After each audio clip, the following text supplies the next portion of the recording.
Bonjour bien-aimés dans le Seigneur, Shalom, peuple du Dieu Tout-Puissant.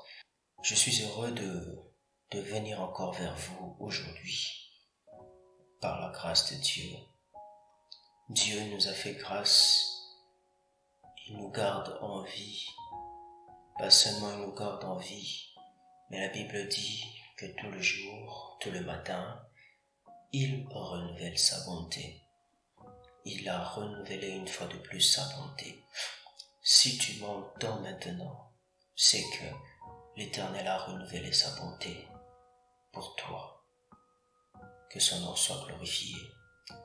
Aujourd'hui, le Seigneur m'envoie vers vous avec un thème qui nous fera beaucoup du bien. Le thème d'aujourd'hui, c'est pourquoi parmi les 12 disciples de Jésus, seul Pierre peut marcher sur les eaux. Cet enseignement nous permettra à savoir le secret qui a fait que Pierre puisse se distinguer des autres disciples. Nous savons que Christ, Jésus, lorsqu'il est venu sur la terre, Jésus s'est choisi 12 disciples. Hormis la foule qui le suivait, le Seigneur avait mis à part 12 disciples. Et parmi les 12 disciples, il y a un seul qui s'est distingué. Il y a un seul qui a marché sur les eaux. Quel est le secret? Quel est le secret de cette distinction?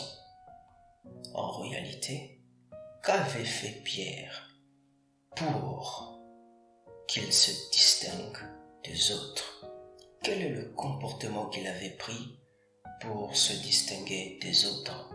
Voilà ce que, par la grâce de Dieu, nous apprendrons de ce thème. Bien-aimés dans le Seigneur, nous sommes dans le livre de Matthieu, chapitre 14, nous commençons à partir du verset 22 au verset 24. Je lis la parole du Seigneur. La Bible dit: aussitôt, après, il obligea les disciples à monter dans la barque et à passer avant lui de l'autre côté, pendant qu'il renverrait la foule. Quand il l'eut renvoyé, il monta sur la montagne pour prier à l'écart. Et comme le soir était venu, il était là seul. La barque, déjà au milieu de la mer, était battue par les flots, car le vent était contraire. Je peux continuer donc. La Bible dit: à la 4e veille de la nuit, Jésus alla vers eux, marchant sur la mer. Quand les disciples le virent marcher sur la mer, ils furent troublés et dirent: c'est un fantôme. Et dans leur frayeur, ils poussèrent des cris. Jésus leur dit aussitôt: rassurez-vous, c'est moi, n'ayez pas peur. Pierre lui répondit: Seigneur, si c'est toi, ordonne que j'aille vers toi sur les eaux. Et il dit: viens. Pierre sortit de la barque et marcha sur les eaux pour aller vers Jésus. Alléluia, alléluia, alléluia. Est-ce qu'on peut acclamer pour la parole de Dieu? Cette parole qui nous bénira aujourd'hui au nom de Jésus. Alléluia. Bien-aimés dans le Seigneur, nous connaissons très bien ce récit. Et dans ce récit, en fait, c'est après que le disciple, ou après que la foule eut suivi Jésus, la foule qui était en train de suivre Jésus partout où il allait, et un jour, lorsque cette foule suivait Jésus, ils arrivèrent quelque part. Et le Seigneur Jésus, la Bible dit qu'il regardait la foule était fatiguée. les gens manquaient de force. Alors le Seigneur a donné l'ordre à ce que les disciples nourrissent eux-mêmes la foule. C'est alors que plus tard s'est passé le miracle de la multiplication des pains. Et après la multiplication des pains, le Seigneur, la Bible dit, eut renvoyé la foule. Et pendant qu'il renvoyait la foule, il donna l'ordre à ses disciples de passer de l'autre côté. De l'autre côté. Alors, pendant que les disciples passaient de l'autre côté, que la foule partait déjà, le Seigneur Jésus monta à la montagne. Il s'est réfugié à la montagne comme toujours. Il partait à la montagne pour se ressourcer. Après un grand travail, il partait à la montagne pour se ressourcer. Et pendant que les disciples étaient dans la barque, la Bible dit que lorsqu'ils arrivèrent au milieu de la mer, la Bible dit que le vent leur était contraire. Les flots, la barque était battue par des flots. Et à la 4e veille de la nuit, Jésus alla vers eux. Bien-aimés dans le Seigneur, c'est qu'il faudrait noter que pendant que les disciples, la barque est battue par les flots, pendant que les disciples étaient en train de tout faire pour ramer, le vent leur était contraire. Et pendant que le vent leur était contraire, la Bible dit, Jésus vint à la 4e veille de la nuit. Et lorsque Jésus vint, la Bible dit, puisque c'était à la 4e veille de la nuit, donc on s'imagine qu'il faisait très tard, très sombre. Et pendant qu'il faisait très sombre, la Bible dit que le Seigneur vint vers eux, marchant sur les eaux. Le Seigneur qui vient marchant sur les eaux, et les disciples furent effrayés. Et de loin, ils regardaient, mais nous sommes sur l'eau. Cette personne qui vient, sûrement c'est un fantôme. Sûrement la personne qui vient, c'est un fantôme. Alors la Bible dit qu'ils commençaient à pousser des cris.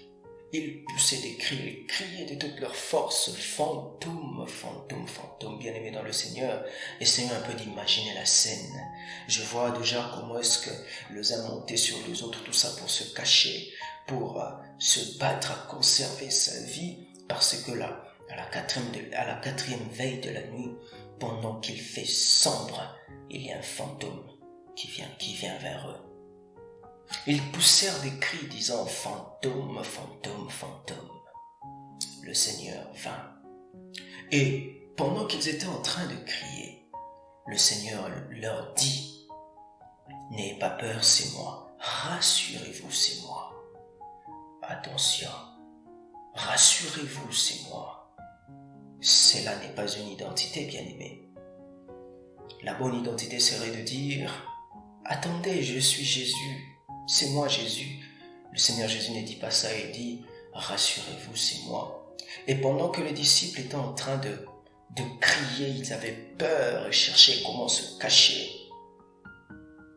Il y a une personne qui, lorsqu'il a entendu la voix du Maître, il s'est arrêté un instant. C'était Pierre.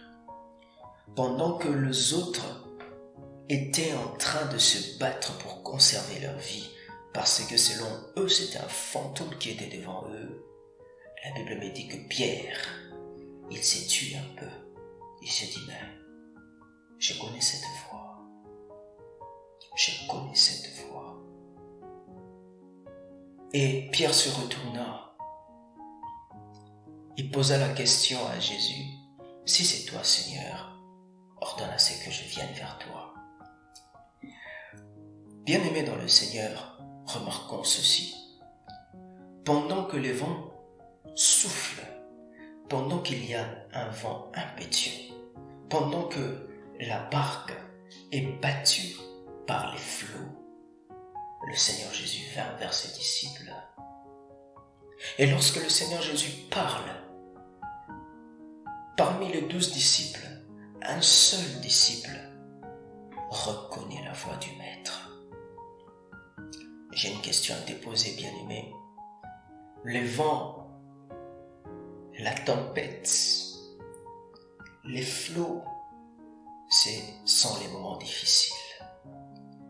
Pendant les moments difficiles de ta vie, pendant que tu es accablé de problèmes, pendant que plus rien ne va, bien-aimé dans le Seigneur, je vais te poser une question. Arrives-tu à entendre la voix du Seigneur? Pourquoi? Parce que le Seigneur vint vers ses disciples juste quand il vit que le vent était contraire et que la barque était battue par ses flots. C'est quand le Seigneur vient. Le Seigneur, lorsque ses enfants sont dans des moments difficiles, lorsque toi, son enfant, son fils, est dans les moments difficiles, c'est quand il vient. Mais quand il vient, arrives-tu à faire la distinction entre les bruits du vent, les bruits des flots et la voix du Seigneur? Attention. Dans le livre d'Apocalypse, lorsque Jean était en train de prendre de révélations sur la fin des temps, un ange vint vers Jean et lui dit: attention Jean, les eaux que tu as vues, ce sont les peuples.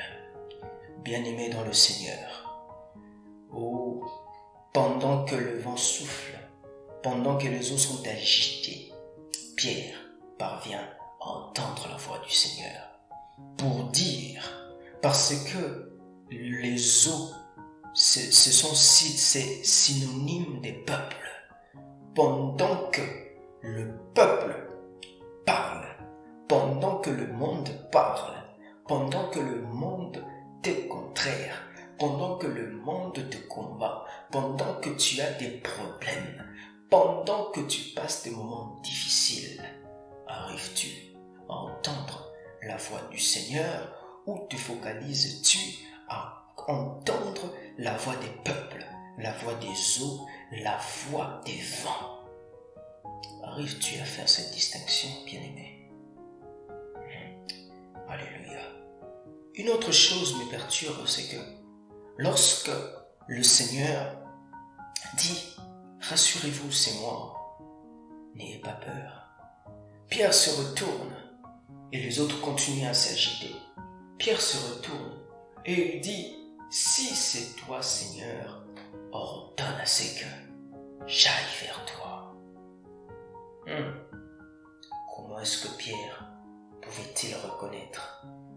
Comment est-ce que Pierre peut-il appeler Seigneur celui que les autres appellent fantôme? Bien-aimé dans le Seigneur, comment est-ce que Pierre peut appeler quelqu'un Seigneur pendant que les autres l'appellent fantôme? Qu'est-ce qui fait que Pierre se distingue? Qu'est-ce qui fait que Pierre ne tombe pas dans un piège où il prend Jésus pour n'importe qui? Il sait reconnaître le Seigneur. Il sait faire la distinction entre le Seigneur, les vents et les eaux. Lorsque Jésus leur dit « Rassurez-vous, c'est moi », Pierre, la première chose qui sort, la première phrase qui sortit de la bouche de Pierre, c'est « Seigneur, si c'est toi, ordonne à ce que j'aille vers toi. » J'ai donc dit que Pierre appelle Seigneur celui que tout le monde appelle fantôme. Pourquoi est-ce que Pierre peut appeler Jésus-Christ Seigneur alors que les autres l'appellent fantôme? Un jour, le Seigneur emmena ses disciples dans un territoire appelé Césarée de Philippe. Vous pouvez donc le lire dans le livre de Matthieu, chapitre 16, versets 13 à 19. Le Seigneur amena ses disciples dans un territoire appelé Césarée de Philippe. Et une fois arrivé à Césarée de Philippe, il leur posa la question: « Oh, mes amis, qui dit donc que l'homme. Le Seigneur leur posa cette question. Les disciples commencèrent à répondre. Ils dirent donc, voici les uns t'appellent Jérémie, les autres t'appellent Ésaïe, les autres t'appellent l'un des anciens prophètes qui est revenu à la vie, les autres t'appellent Jean-Baptiste, les autres. Oh, pendant ces temps bien-aimés, je m'imagine l'apôtre Pierre en train de se ronger les ongles.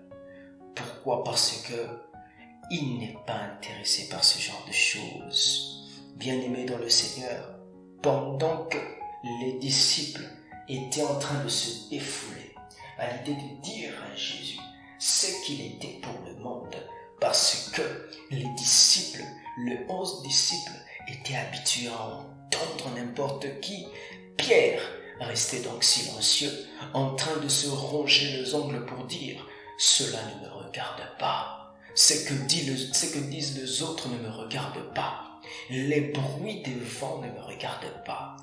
Les bruits des flots ne me regardent pas. » Oh, bien-aimés dans le Seigneur, lorsque les disciples se mirent à parler, à la fin, le Seigneur Jésus-Christ leur posa la question « Et pour vous, qui dites-vous que je suis ?» Oh, à l'instant, tous les disciples se turent.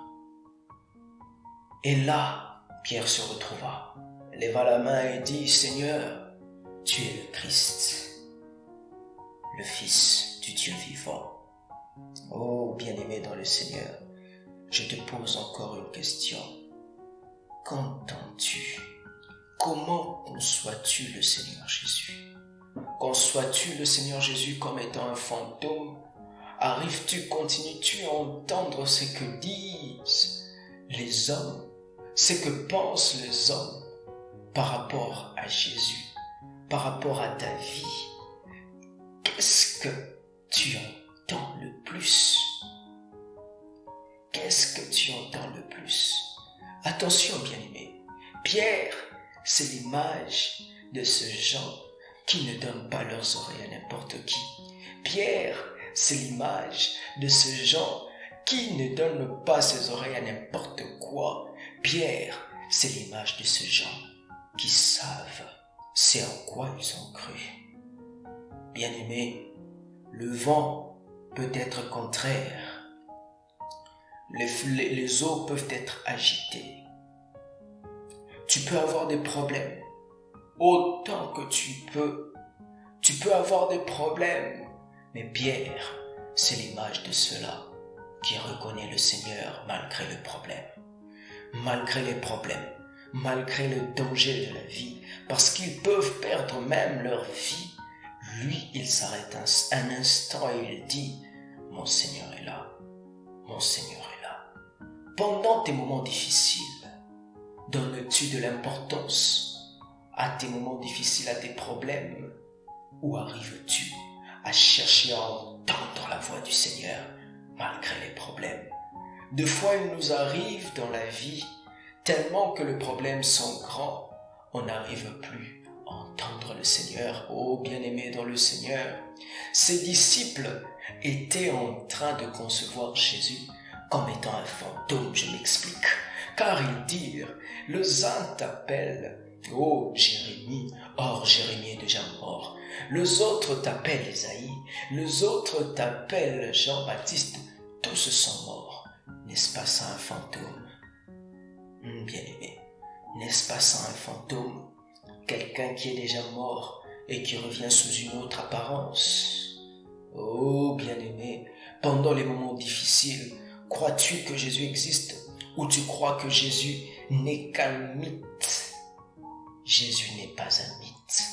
Jésus est une réalité. Jésus n'est pas un mythe. Jésus n'est pas une histoire, mais c'est une réalité. Jésus n'est pas un fantôme. Jésus est bel et bien une personne qui existe. Il était mort, ressuscité, vivant. Jésus n'est pas un mythe. Les moments difficiles de foi nous brouillent les yeux. Les moments difficiles de foi nous brouillent les oreilles. On n'arrive pas à voir. notre Seigneur, on voit plutôt un fantôme. Je m'explique. Comment est-ce qu'un chrétien voit Jésus comme un fantôme pendant le moment difficile? Le chrétien s'est dit, est-ce que Dieu existe réellement? Est-ce que Jésus existe? Pourquoi est-ce qu'il se pose ces questions? Parce que les problèmes sont tellement grands qu'il arrive à voiler ses yeux. Et voici, il croit que Jésus n'est qu'un mythe, ce n'est qu'une histoire passée, oubliant qu'il existe. Alléluia. Comment conçois-tu Jésus? Jésus est-il un fantôme? Comment conçois-tu Jésus? Est-il un fantôme, un mythe ou une réalité? Pendant que les autres appellent Jésus fantôme, Pierre l'appelle Seigneur. Et lorsque Pierre se distingue dans la qualification de Jésus en lui disant « Tu es le Christ, tu es le Christ ». Et, alléluia, j'aime la réponse de Jésus. Jésus lui dit « Tu es heureux, Simon-Pierre, car ces choses, c'est mon Père qui te les a révélées. » J'aimerais ouvrir une parenthèse, bien-aimé dans le Seigneur, pour dire « Celui qui ne se met point à entendre ce que disent les autres, se dispose à entendre ce que le Père a à lui dire. » Alléluia. Pierre ne se mettait pas avec ceux-là qui donnaient leurs oreilles à entendre le peuple dire « D'ailleurs, votre Jésus, c'est Jérémie qui est revenu à la vie. D'ailleurs, votre Jésus, c'est Jean-Baptiste qui est revenu à la vie. D'ailleurs, votre Jésus, non. » Pierre, c'est l'image de ceux-là qui sont à l'écart. Pendant que les autres entendent ce que le monde pense de Jésus, Pierre se met à l'écart. Et lorsque Pierre se met à l'écart, oh, il se distingue. Oh, il se distingue. Pendant qu'il est à l'écart, le Père vient lui parler. Le Père vient lui révéler. Le Père vient lui révéler le Fils de l'homme. Le Père vient lui dire qui est exactement Jésus-Christ. C'est pourquoi je dis, quiconque ne se met point à entendre ce que disent les autres, se dispose à entendre ce que le Père a à lui dire. Le Père te révélera ce que même le prophète ne peut recevoir. Peuple de Dieu, parmi les disciples du Seigneur, il y a eu Jean qui était le plus aimé, le bien-aimé du Seigneur. Malgré ce statut, bien qu'il soit le bien-aimé du Seigneur, Jean n'ait pu recevoir la révélation sur le Fils de l'homme. Pourquoi est-ce que la révélation n'a été réservée qu'à Pierre? Or, Pierre, c'est l'image de l'Église, car le Seigneur dit « Tu es Pierre, et sur cette pierre j'ai bâtirai mon Église. » Pierre, c'est l'image de l'Église. Oh bien-aimé, pourquoi est-ce que le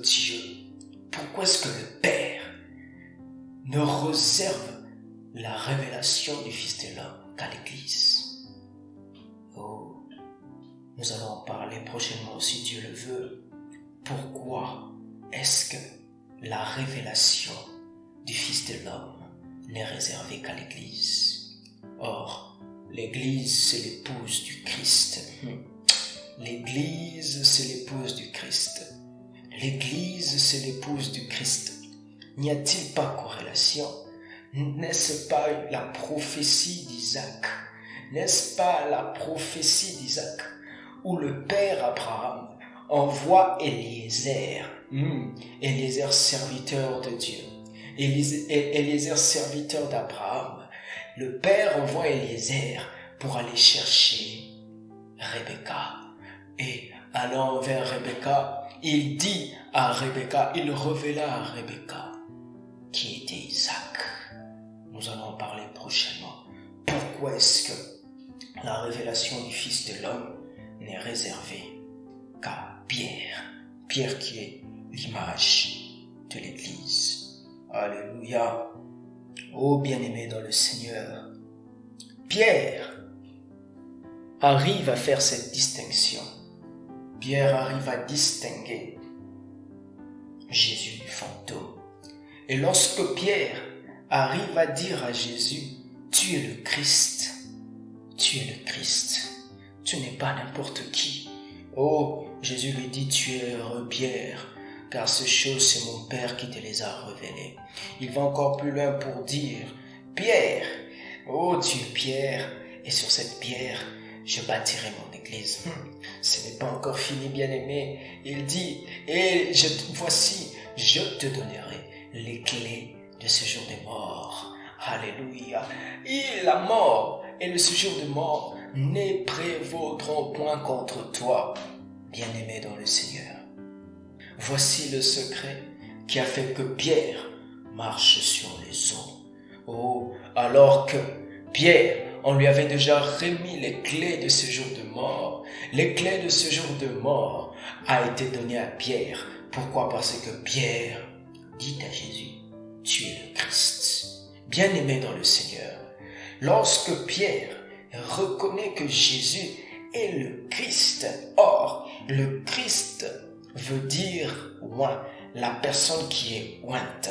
Jésus-Christ vient nous dire, voici, l'Esprit du Seigneur est sur moi, parce qu'il m'a oint pour libérer les captifs, pour proclamer une année de grâce, pour emmoigner quelqu'un dans l'Ancien Testament, pour remplir une fonction, ou je dirais encore, emmoigner quelqu'un dans l'Ancien Testament pour lui faire entrer dans une fonction. Et lorsque Pierre eut dit à Jésus qu'il est le Christ, en réalité, il a donné une fonction à Jésus. Voilà pourquoi, pendant que les vents sont agités, les eaux sont agitées, Pierre entend la voix du Seigneur et dit, « Oh Seigneur, si c'est réellement toi, la personne dont moi je pense qu'il est le Christ, ordonne à ce que j'aille vers toi. » Pourquoi? Parce que c'est un langage pour dire, « Seigneur, si c'est toi, si c'est réellement toi qui m'as remis les clés de ces jours de mort, ordonne à ce que je vienne vers toi. » Pour dire, bien-aimé dans le Seigneur, si tu conçois Jésus comme étant le Christ et non comme étant un fantôme, lorsque tu conçois Jésus comme étant le Christ, ce qui tue les hommes ne peut te tuer. Les eaux qui peuvent submerger le disciple, Pierre, ça ne peut rien contre Pierre. Pierre va dominer ces eaux. Oh, bien-aimé dans le Seigneur, je te repose encore la question, comment conçois-tu Jésus? Est-il un fantôme pour toi? Est-il un mythe pour toi?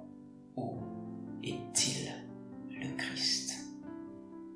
Il suffit que tu le confesses de ta bouche, bien-aimé dans le Seigneur. Il suffit que tu le confesses, tu vas donner une fonction à Jésus.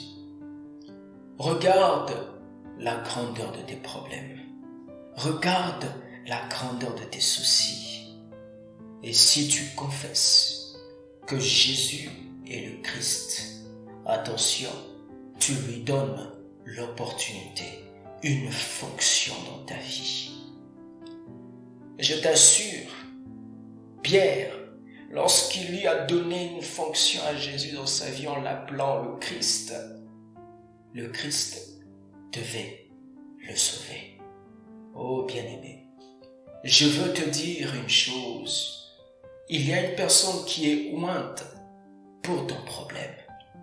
Il y a une personne qui est ointe pour faire face à tes problèmes, c'est Jésus.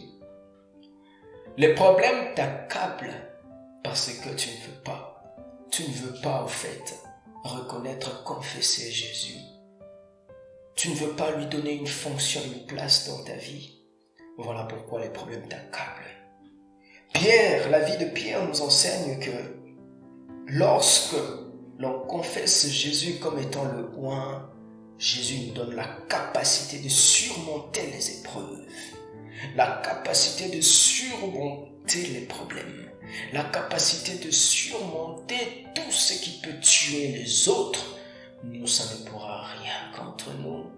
Pourquoi? Parce que lorsque Pierre eut dit à Jésus, tu es le Christ, et que lorsqu'il entendit une fois de plus sa voix, il lui dit, si c'est toi, ordonne à ce que je vienne vers toi, attention.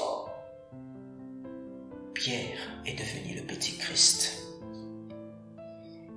Comme le Christ peut marcher sur les eaux, le petit Christ peut aussi marcher sur les eaux. Bien-aimé dans le Seigneur, on t'appelle chrétien. On t'appelle chrétien. Peux-tu marcher sur les eaux comme Christ? Il suffit juste que tu lui donnes une fonction, car il est loin pour ça. Jésus a dit, voici l'Esprit du Seigneur est sur moi, parce qu'il m'a oint pour faire face à tes problèmes. Oh, Jésus te dit aujourd'hui, je suis oint pour faire face à tes problèmes. Je suis oint pour faire face à tes problèmes. Peu importe tes problèmes, c'est moi qui t'ai créé. C'est moi qui suis ton créateur.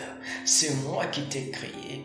Ma parole dit que toute chose a été créée pour moi et par moi. Toute chose. Il n'y a aucun problème qui puisse être plus grand que moi.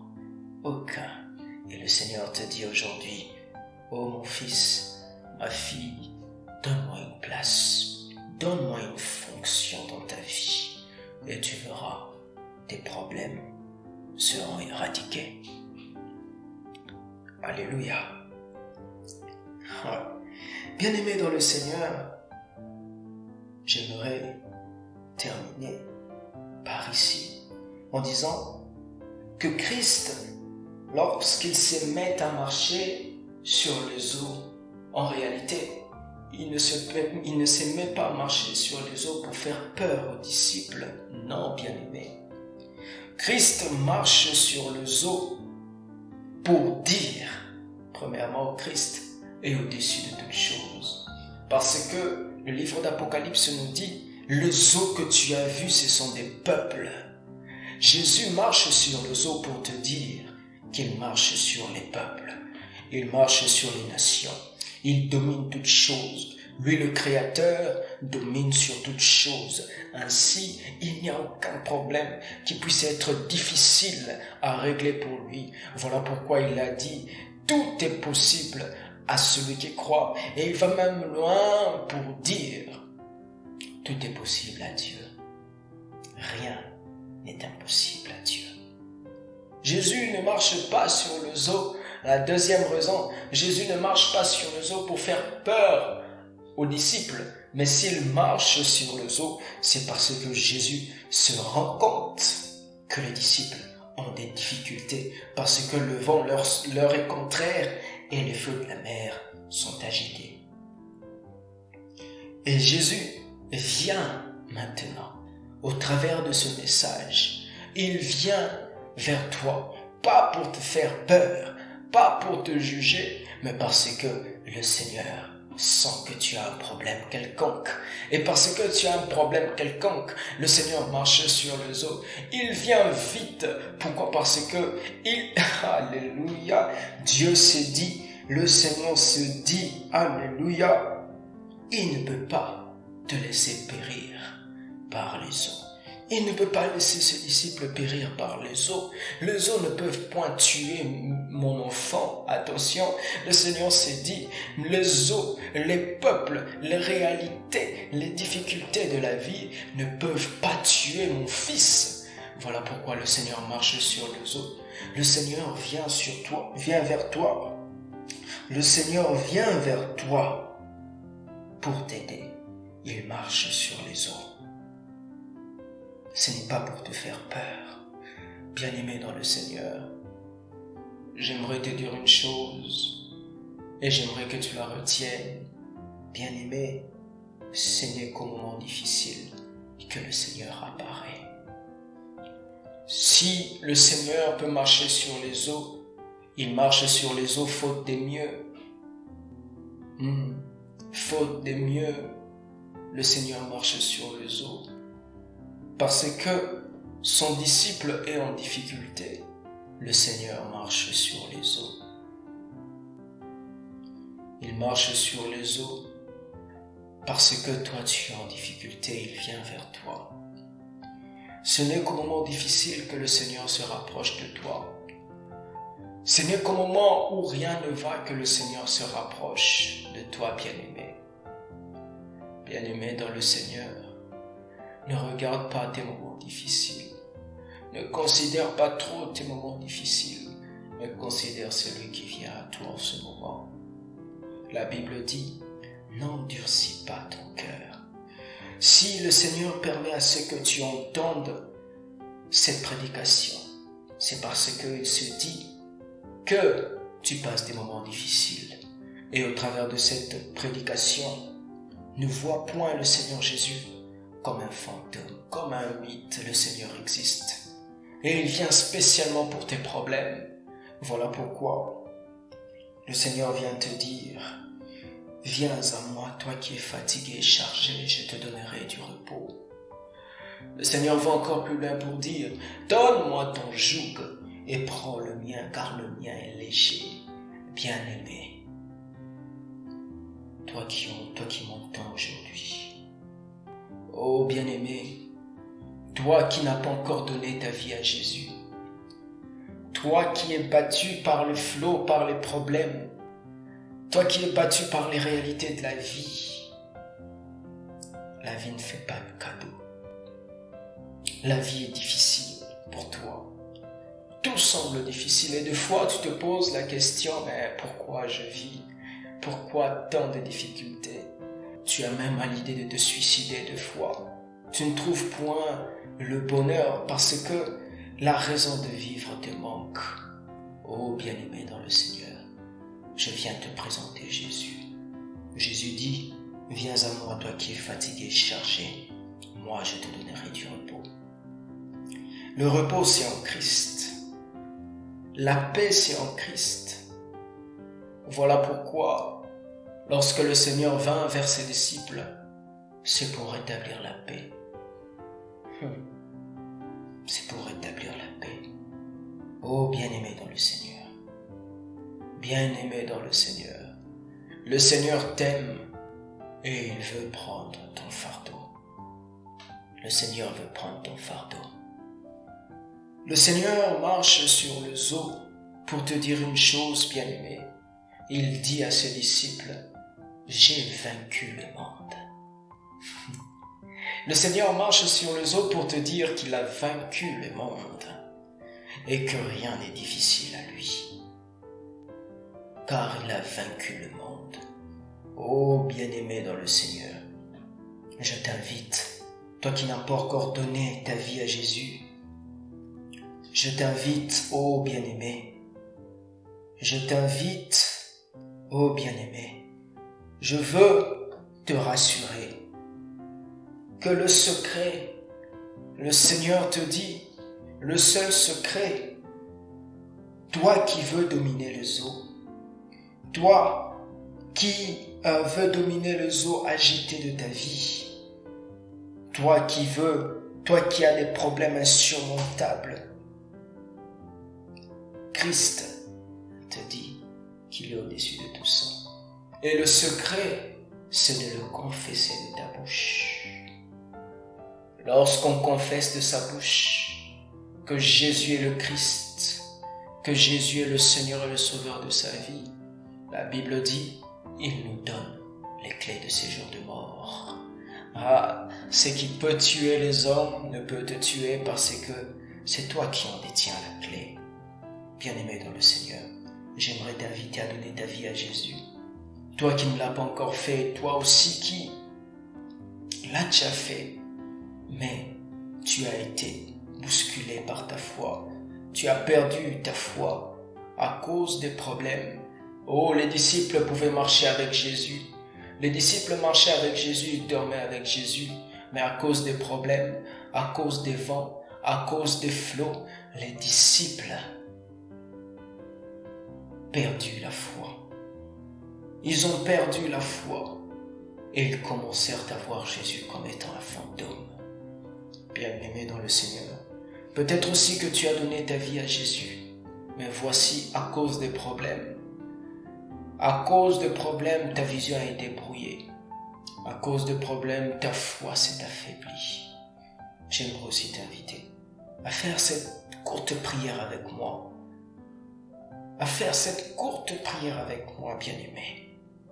Et tu verras le résultat. Ta vie va changer parce que le Seigneur te donne aujourd'hui le secret pour dominer ce qui te domine aujourd'hui. Tu vas dire après moi ces paroles. Alléluia.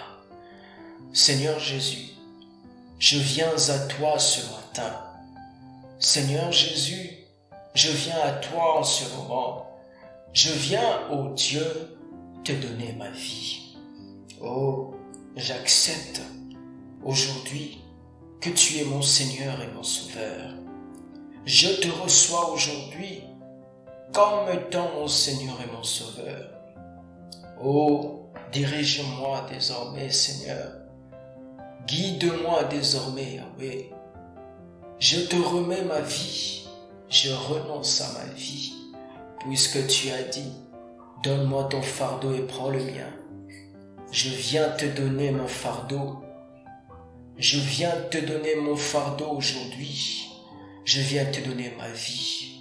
Et donne-moi la tienne. Donne-moi ta vie. Je viens t'accepter aujourd'hui. J'accepte aujourd'hui que c'est toi mon Créateur. C'est toi mon Seigneur et mon Sauveur. Ô Dieu, c'est toi mon Seigneur et mon Sauveur. Alléluia. Je t'accepte aujourd'hui dans ma vie. Je te donne ma vie. Donne-moi la tienne, afin que s'accomplisse ta parole qui dit, si je vis, ce n'est plus moi qui vis, mais c'est Christ qui vit en moi, car tu es venu sur terre pour faire face à mes problèmes. Je te donne ma vie. Je renonce à ma vie. Prends-la et donne-moi ta vie. Au nom de Jésus-Christ, nous avons ainsi prié. Amen. Amen, amen, amen, amen. Tu peux donc acclamer le Seigneur, tu peux acclamer le Seigneur. Alléluia, alléluia, alléluia. Gloire à Dieu. Que Dieu te bénisse, toi qui as accepté ce message. Et si tu es arrivé jusqu'à cet instant, c'est que tu as suivi tout le message et je te demanderai juste une seule chose, c'est de partager ce message avec les autres, avec ceux-là dont toi tu penses qu'ils sont accablés par les problèmes, par les soucis, par les réalités de la vie. Tu peux partager cette exhortation aux autres afin qu'ils en bénéficient, que tu fasses aussi une évangélisation. Tu vas évangéliser avec nous en donnant ou en partageant cette exhortation avec les autres. Donc voilà, c'était votre humble serviteur, le berger Jesse Ndelamissi. Que Dieu vous bénisse. Viens mon âme, te réclame, car c'est toi qui m'as cherché pour te suivre. Je te livre mon cœur avec son péché. Oui, ta grâce seule efface toutes mes iniquités. Tu pardonnes, tu me donnes la paix de te racheter. Viens mon âme, te réclame, mon bonheur est tout en toi. Je t'adore, je t'implore, ô Jésus, demeure en moi.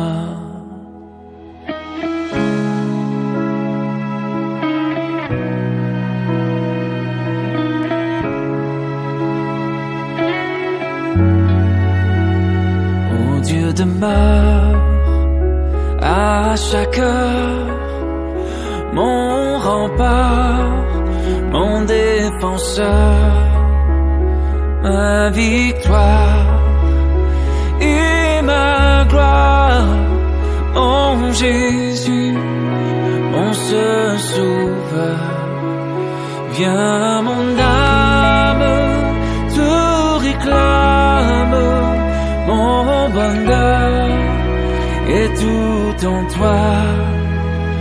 Je t'adore, je t'implore, oh Jésus, demeure en moi. Viens mon âme, te réclame, mon bonheur est tout en toi. Je t'adore.